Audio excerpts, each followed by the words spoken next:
তুমি কি গরিবের দুঃখ বুঝো না টাকা তুমি কি গরিবের দুঃখ বুঝো না হ্যাঁ দুজনে পাশাপাশি আমরা বসে ডাব খাচ্ছি আমরা খেদাবো মাঝি চারটা একটা নিলে বন্ধু জোসনা ফুরায় রে এমন হলে নিশি করে থাকি কি করে চারটা একটা নিলে বন্ধু জোসনা ফুরায় রে এমন হলে নিশি করে থাকি কি করে মেয়ে পুরুষ হলো কেমন আপনি কে কারে গান শোনাচ্ছেন? আমি তো একটা কাউকে না আমি একা একা প্র্যাকটিস করতেছিলাম আসলে আমি একজন শিল্পী মানুষ তো ভালো একটা পরিবেশ পাইতেছিলাম না এই জন্য এখানে একটু গাছের নিচে প্র্যাকটিস করতেছিলাম আর কি আসি হ্যাঁ কিছু মনে করবেন না সরি Hey you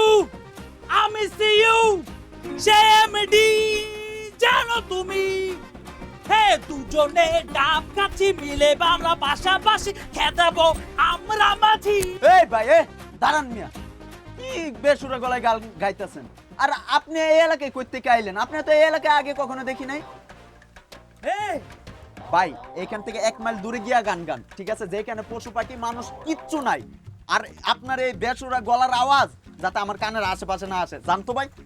জান ভাই আমি একটু শান্তিতে ঘুমাই একজন বাউল শিল্পী হইয়া তুমি একজন রকস্টার শিল্পীর মন বুঝলা না ঠিক আছে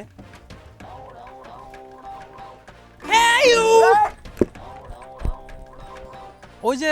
চিনা না তুমি তার কাছে পড়ো তারে চেনো না আরে গাইয়া সোহেল ভ্যান সোহেল এই মিম তুই চুপ কর না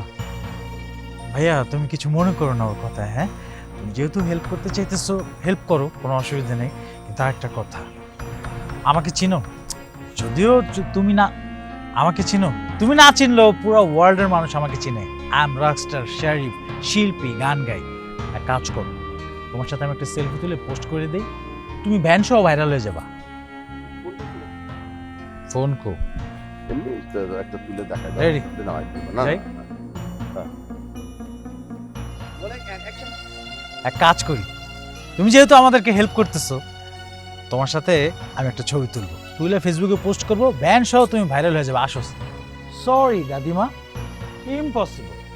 আমি কারোর সাথে রুম শেয়ার করে ঘুমাতে পারবো না আর জীবনে আমি ঘুমাইও নাই তাছাড়া কারোর সাথে রুম শেয়ার করলে আমার একটু প্রবলেম আছে মানে আনিজে লাগে একটু কুতকুতানি আছে আর কি একটা কাজ করলে কেমন ওনাকে অন্য একটা রুমের ব্যবস্থা করে হে পাখি হে সুন্দর দুটি আঁকি হে বুঝলা তুমি নাকি হে পাখি পাখি দুজনে পাশাপাশি আমরা মিলে ডাব খাচ্ছি খেদাবো আমরা মাছি দাঁড়ান আপনি তো এই এলাকায় কখনো দেখি নাই আপনি কই থেকে আসছেন আর এরকম বেসুরা গলায় গান গাইতেছেন ভাই জান তো ভাই জান একটু আরামে ঘুমাইতে দেন ভাই হায় রে একটা বাউল শিল্পী হইয়া তুমি রকস্টারের শিল্পী বুঝলা আরেকবার দেখ